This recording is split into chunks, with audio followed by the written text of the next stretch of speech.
Hi there. I'm going to cover the user story. Data collector causes issue to be created due to use of API in the form.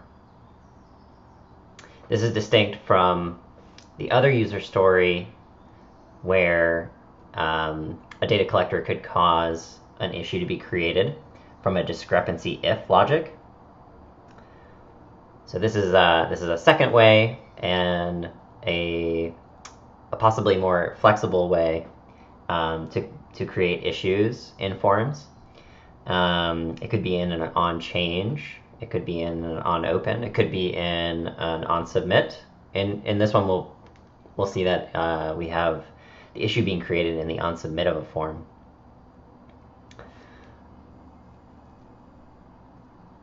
I've loaded up the content set case module for our demo. So we have our demo group, and I've deployed it into this PWA here. I've registered the case. I went through the first registration form, and now I'm on to seeing the forms for role 2. Two role 2 participants have been created.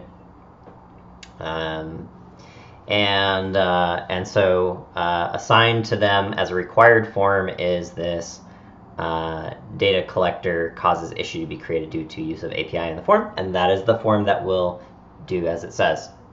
Let's go ahead and open up this form and see how that's configured. This form is a single section form. No next button, just a submit. And according to the directions here, enter an address for mailing this form to when this form is submitted, and uploaded an issue would be created for someone on the server to print it out. Sort of our user story, a little example user story here. You'll see when this issue is created, there's some directions that will be added. Before looking at the code to actually cause this, let's run through and see just what this looks like for the user. So let's say the address is 1234 Lewis Lane in Burlington, Vermont.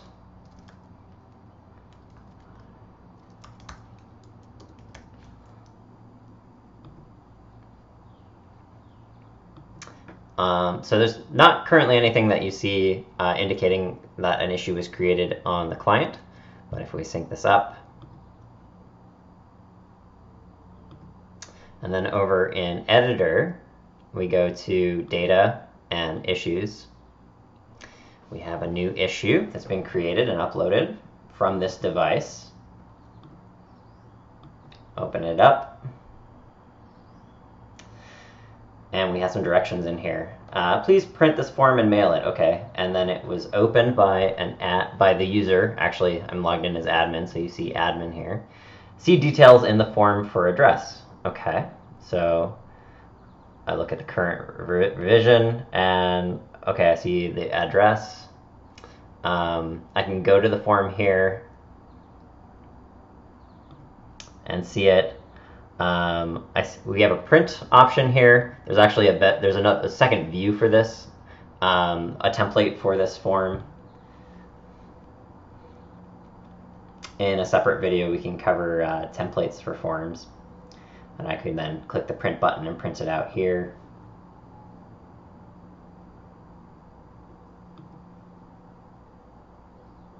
And when that's all done, click back, go back to our issue, and I printed this out, and close the issue.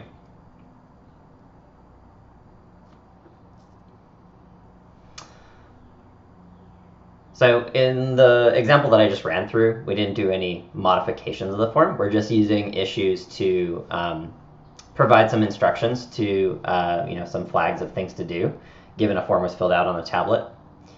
It's a little different from the user story, the example in the user story I ran through with creating from the discrepancy if, where they actually modify the form and go through that process, and then propagate that change down to the client, down to the device.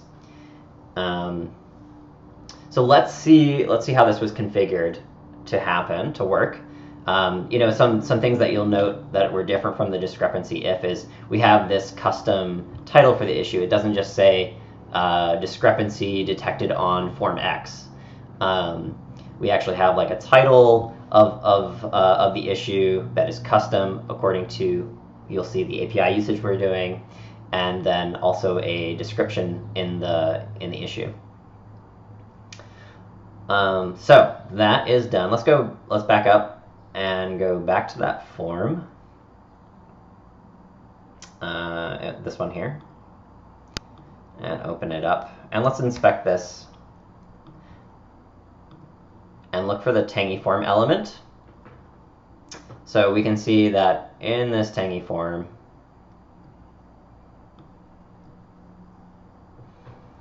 this Tangy form has an onSubmit code block. I'm gonna make this bigger. Cool. It looks like it's just one line, and we're using the case service, which is our globally available case service object, and we're using the create issue API. The first parameter we set to please print this and mail it. This is the title of the issue. Please print this form and mail it. The second parameter in the create issue API is see details in the form for address. That is, you can see this here in the description. And then we also pass in some contextual information. So it's important that we are creating an issue for the current case instance. So there's this globally available case instance object, and we pass in the ID, and that's the case that we're currently in. There's this globally available case event object, and we pass in the ID of that event that we're in. And lastly, for context related to the case, we have the event form ID, and this is the specific event form that we're in and the ID of it. And some other things, also the user profile ID and the username, so that we know this specific user on this device created it, and what their username was. You see that username here.